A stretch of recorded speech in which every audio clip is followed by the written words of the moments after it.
Bueno, pues yo soy Marta García Cajano, llevo como 13 años en la Facultad de Educación, pero yo empecé en la Facultad de Bellas Artes, me licencié en Bellas Artes e hice mi tesis en el Departamento de Didáctica, lo que era antes el Departamento de Didáctica, en la Facultad de Bellas Artes.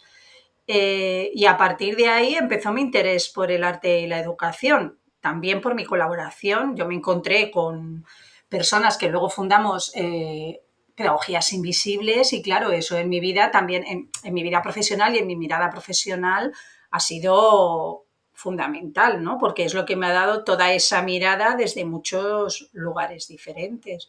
El proyecto surge porque hay un problema. Yo llevo mucho tiempo trabajando en la Facultad de Educación, vengo de un contexto de trabajar en museos, de trabajar directamente con públicos, con diferentes públicos, y cuando yo ya voy a la Facultad de Educación y encuentro con que la gente de la Facultad de Educación no va a museos y me encuentro con que además acercarse a la institución cultural es una cosa bastante compleja, aparte de mi experiencia en proyectos con profesorado, desde las artes, en fin, todo ese bagaje, y digo, bueno, pero ¿y esto por qué pasa? ¿No? O sea, es decir, hay un problema, evidentemente, hay un problema en el sistema educativo que no termina de conectar a las personas, a los ciudadanos, a las ciudadanas con lo que es un derecho, que es la cultura, y bueno, y con las artes visuales todavía mucho menos, y si ya hablamos del arte contemporáneo, ya prácticamente nada, ¿no?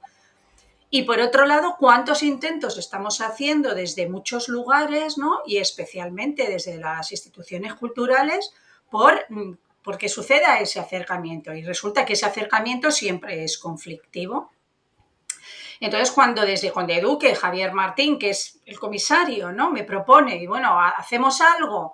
Yo tengo un programa de artes, tengo un programa de comisariado de 3 años, y bueno, ¿qué hacemos? Y digo, bueno, pues vamos a ver qué sucede si juntamos a todos los agentes del arte educación, pero además entendemos que dentro de esos agentes hay un agente que está olvidado, que es el estudiante de la Facultad de Educación.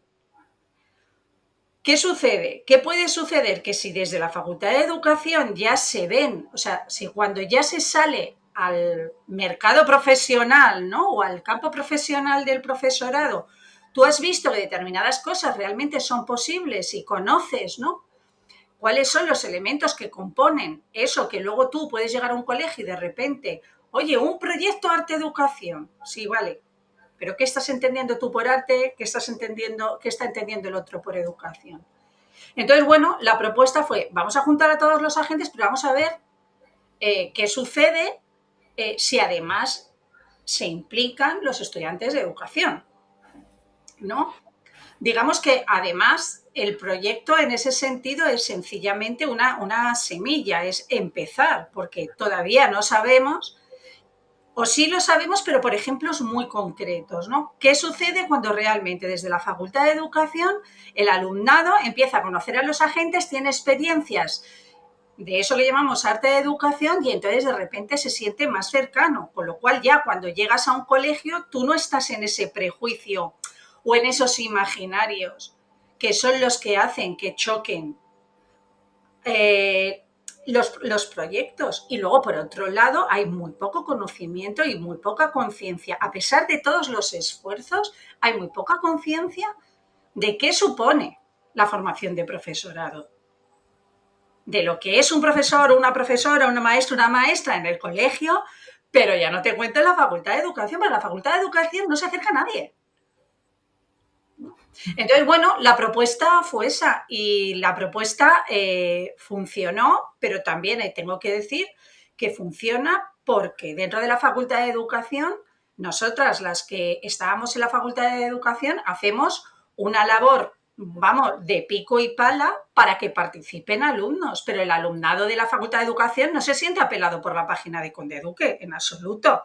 De hecho, incluso en clase, chica, chicos, mirad la página con Deduque, no sé qué, o sea, hay como cierta torpeza, no porque sean torpes, sino porque no se reconocen en todo eso. No se reconocen. Entonces, ni siquiera guiándoles les resultaba algo como, pero yo aquí, ¿qué pinto? ¿No? Y una vez ya estabais juntas en el proceso, durante el proyecto, ¿cómo se iban dando también las sinergias? ¿Seguía habiendo este tipo de resistencias desde el estudiantado de educación al estar ya envuelto en procesos artísticos? ¿O poco a poco esto que comentas se fue transformando? Pues fíjate, yo diría que por parte de quienes participaron, de los estudiantes de educación, no hubo resistencia, todo lo contrario, lo que hay es apertura. Lo que sucede en todo el proceso son fundamentalmente tensiones en las que hay mucha conciencia, o muchas de las personas que estábamos participando, lo que adquirimos es conciencia de nuestros roles, de esos roles inconscientes en los que, bueno, sin darnos cuenta, creemos que estamos hablando el mismo lenguaje y no lo estamos haciendo. Creemos que nos estamos entendiendo y no nos estamos entendiendo. O sea, Mar, por ejemplo, que hace un capítulo en el libro habla mucho de los roles, porque quizá ella fue a una de las personas que más le impresionó, ¿no? Porque era como yo pensaba que yo era guairo, que yo estaba a la altura de la gente de educación y luego te das cuenta de que no, ¿no? De que estamos hablando cosas diferentes, ¿no? Entonces, bueno, en realidad lo que va surgiendo a lo largo del proceso, más que nada, es una conciencia. O sea, el proyecto en sí tiene un objetivo, que es vamos a generar estrategias que vinculen, ¿no? Que generen vínculos entre institución cultural, institución educativa y sus agentes. Y vamos a ver quiénes son los agentes y qué sucede. Pero luego todo eso empieza a tomar vida propia y en todas esas propuestas que vamos haciendo para, pues eso, para estimular, para desarrollar, para ponernos a pensar, lo que va sucediendo es esa conciencia de los roles, ese conocer al otro, qué hago con el otro, ¿no? ¿Cómo hacemos? ¿Cuáles son los problemas radicales? Y los problemas radicales residen en no estamos hablando el mismo lenguaje porque no nos conocemos. No sabemos si es necesario hablar ese mismo lenguaje, pero sí necesitamos no sentirnos, sentir esa cosa que llamamos horizontalidad, que es un término muy complejo, y que desde mi punto de vista aquí de lo que se trata es de que la educación no esté por debajo del arte, el arte por encima de la educación, pero no porque haya intenciones, sino porque de una manera inconsciente eso está ahí y está ahí por parte de todos.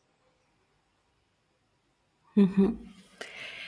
También pensando en todo esto que compartes, hay una cosa que me parece muy interesante y es que también habláis en el libro de los conflictos, como que me parece también una decisión el visibilizarlo, porque a veces al narrar una experiencia parece más celebratoria, como si solo existiera lo bueno, y en este caso pues vosotras decidís, ¿no?, también contar estos conflictos, pero no como algo excluyente de todo lo bueno que sí que pasa, ¿no? Como esto, hubo conflictos, pero también, sino que forman parte del propio proceso para poder ir construyendo.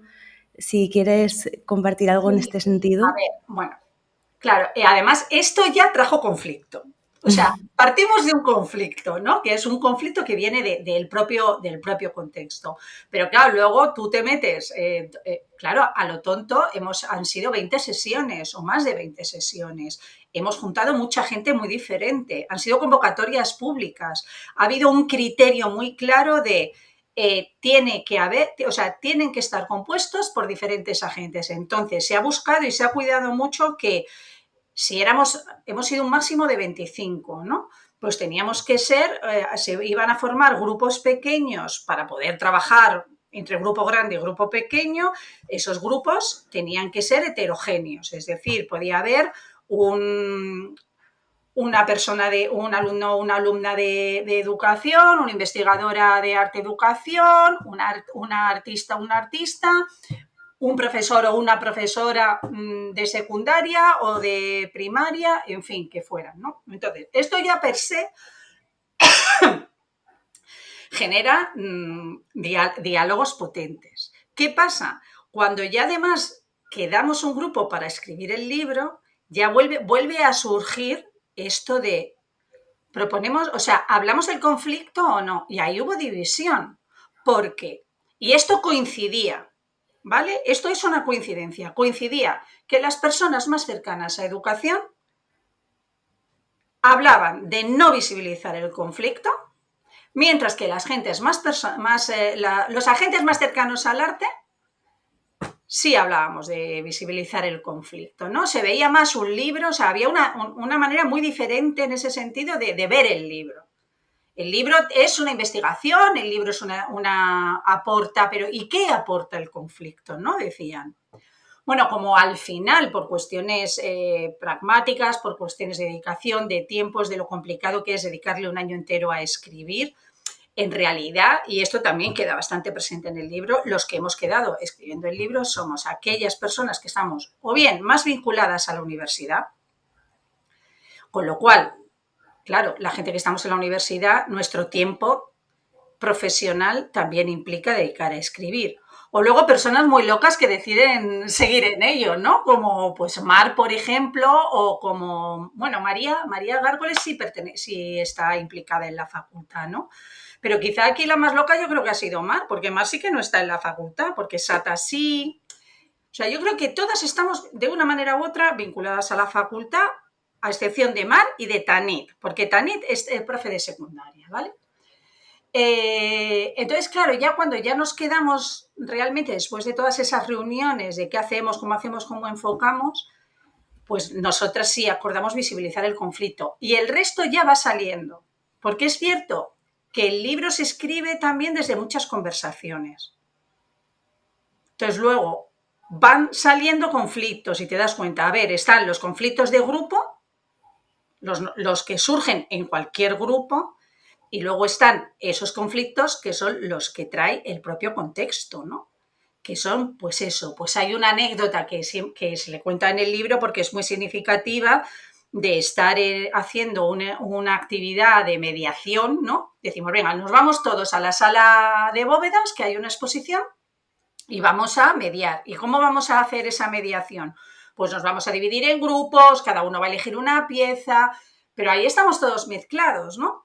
Ahí no hay mediación experta ni nada, ¿no? Entonces, cuando empezamos ya a entrar en un cierto diálogo, en uno de los grupos en los que estoy yo, de repente una de las personas, digo, oye, ¿os estáis dando cuenta de que aquí hay una persona de magisterio y no se la está escuchando?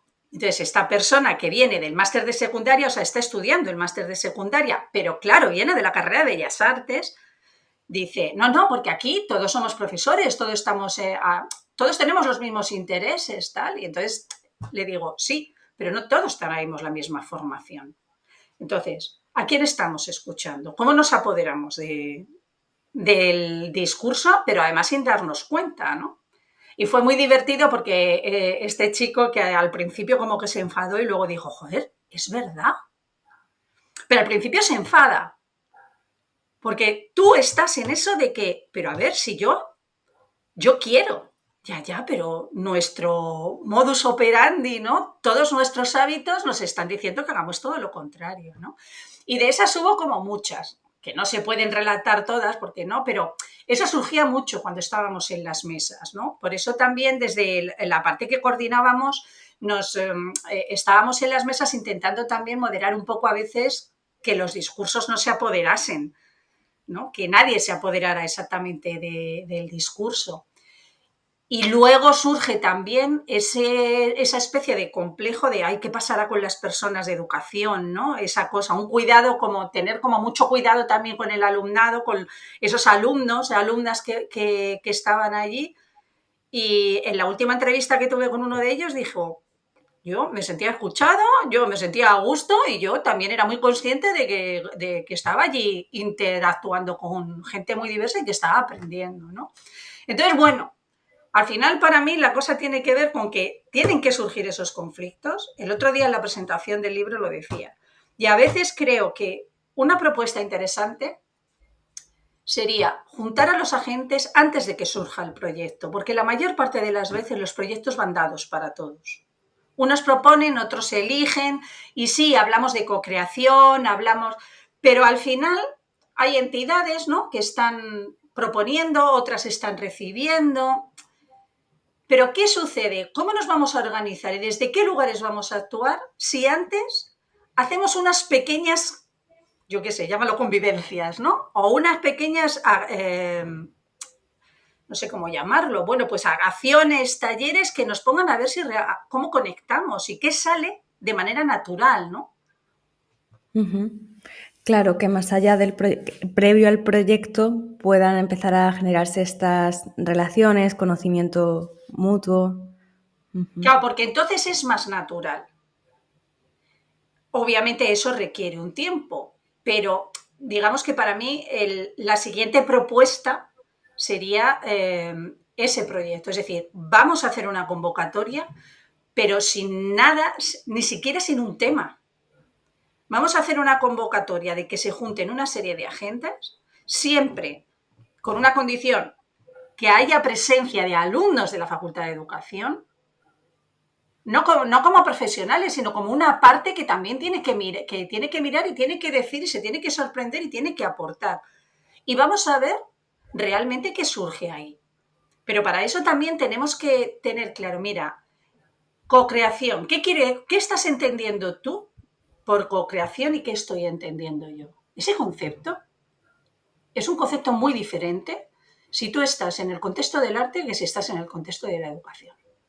Porque normalmente, además, se está entendiendo que co-creación es, venga, vamos a hacer nosotros nuestra parte y tal. No se está entendiendo el proceso creativo que supone la co-creación de vamos a juntar, de todos son ideas, de luego vamos a depurar, ¿sabes? De un análisis conjunto. Ya partiendo de que esa idea es muy diferente porque la propia formación nos lleva a trabajar eso desde otros lugares, a partir de ahí, ¿por qué no generar unos talleres que nos pongan en un lugar común, ¿no? Que si alguna conclusión, yo creo que saca el libro, si es que tiene que sacar alguna conclusión, es a través del viaje a Chile, lo que sí que sale son unas mesas de trabajo en la que dices, oye, pues en un par de días te puedes hacer unas mesas de trabajo y hacer las preguntas necesarias para que por lo menos la gente sepa dónde está. Ujú. O sea, que luego no es tan complicado. O sea, sí es complicado porque hemos necesitado 2 años para sintetizar algo que puede reducirse que se puede plantear en unas mesas de trabajo como punto de partida para hacer un trabajo determinado con menos resistencias, no sin conflicto. Sí, sí, entiendo lo que quieres decir y a menudo lo complicado justo es la falta de este tiempo, la temporalidad que ya tienen los proyectos de por sí.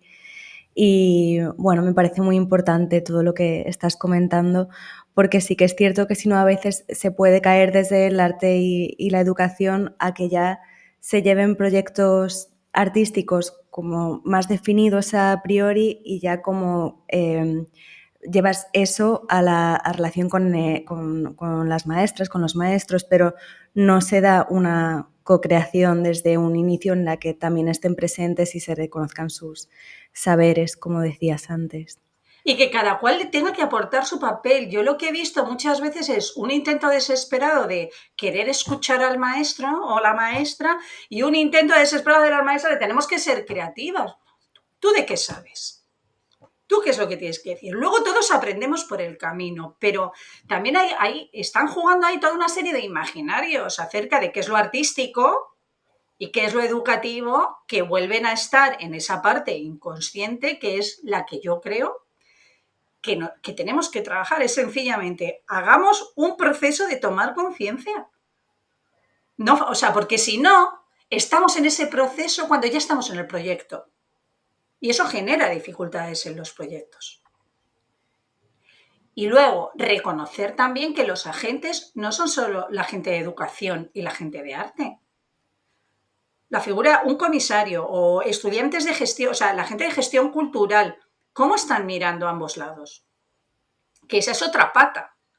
Esa es otra de las patas del contexto Y esa es otra, digamos, de las cuestiones que articula cómo se relacionan unos y otros. Porque desde la gestión cultural, ¿qué se propone? ¿Cómo se propone y a quién se le propone? Sí. ¿No? Claro. O sea, ¿qué pasa con la gestión cultural? ¿Qué pasa desde una institución cuando presenta un proyecto? ¿Cómo estás mirando?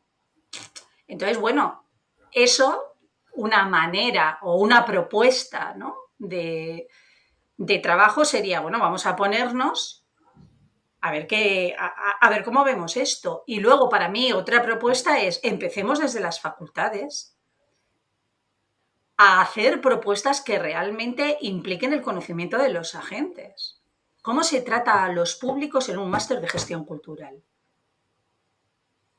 Dentro de esos públicos, ¿qué papel está jugando la gente de educación? La gente que se está formando en educación. O sea, ¿cómo se les trata? ¿Son un público más? ¿Son un público específico? ¿Son un público al que dar prioridad? ¿Son un público al que hay que escuchar de una manera determinada porque son el basement, ¿no? O sea, son la base de que luego haya una ciudadanía que pueda entrar ahí. Claro, es que no solo se trata de maestros y artistas, están de por medio el resto de los agentes culturales. Totalmente, sí. Y que es importante la concepción que tengan estos agentes justo de los maestros en formación. Claro, claro, porque además es como, ¿qué hace? Nosotros todo el tiempo hablamos de los maestros. Pues que los maestros hablen por sí mismos. ¿No? Pero al mismo tiempo yo también veo que es como el otro día en la presentación del libro, que estuvo muy chula, porque al final acabó en la presentación del libro un profesor que había sido además profesor de mis hijas en bachillerato, ¿no? En el instituto. Y le llamé, o sea, dejamos una silla libre para que fuera subiendo la gente, ¿no? Entiendo que todo, si es un proceso participativo y estamos hablando de un proceso participativo, presentar el propio proceso participativo requiere de seguir contando con el público, que es donde están los agentes. Que ahí él decía, no, claro, yo no me entero mucho de qué es esto, ¿no? Claro, porque yo lo que veo es que habláis muy en abstracto, ¿no? Porque yo no tengo nada útil. Pero vamos a ver también, ¿qué estás entendiendo tú por útil? ¿No? O sea, porque lo que estamos hablando es de generar conjuntamente, no de que tú eres un receptor. ¿Qué pasa? ¿Que los receptores son siempre el profesorado? ¿Los receptores de qué? ¿No? Entonces, Sí. bueno, ahí hay como muchas pequeñas cosas que yo creo que lo que falta es como juntar, o sea, que salgan sobre la mesa, ¿no? Que se genere ahí un diálogo que haga que eso salga y entonces se derrumban un montón de cosas y luego ya pues ya se puede empezar. Muy bien, pues no sé si quieres compartir algo más, algo que nos hayamos dejado, que te gustaría para la entrevista. Pues no sé.